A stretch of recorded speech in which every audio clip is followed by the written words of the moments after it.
Good morning friends. పొట్లకాయ నేను ఈరోజు పొట్లకాయ ఫ్రై చేయబోతున్నాను. పొట్లకాయ చేసే ముందు ఏంటంటే ఒక పావు గంట మనం సాల్ట్ వేసేసి నానబెట్టేసుకుంటే చూడండి ఇలా వాటర్ మొత్తం పిండేసి ఒక దగ్గర తీసేసుకోవాలి. అప్పుడు మనం ఫ్రై చేసుకోవాలన్నమాట. పావు గంట ఇలా వదిలేసి ఇలా పిసుకుతూ ఉంటే వాటర్ వస్తుంది.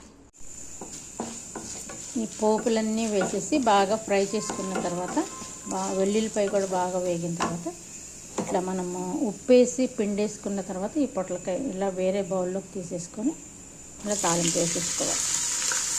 తాలింపు వేసేసుకొని బాగా ఫ్రై చేసుకోవాలి. ఈ కూర ఏంటంటే డెలివరీ అయిన వాళ్ళకి చాలా మంచిది. కాకపోతే మామూలుగా మనం కూడా తినచ్చు.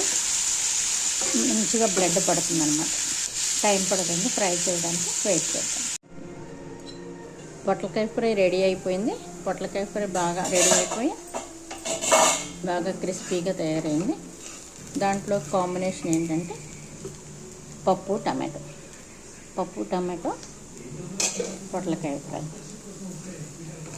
తినేద్దాం రండి వేడివేడిగా.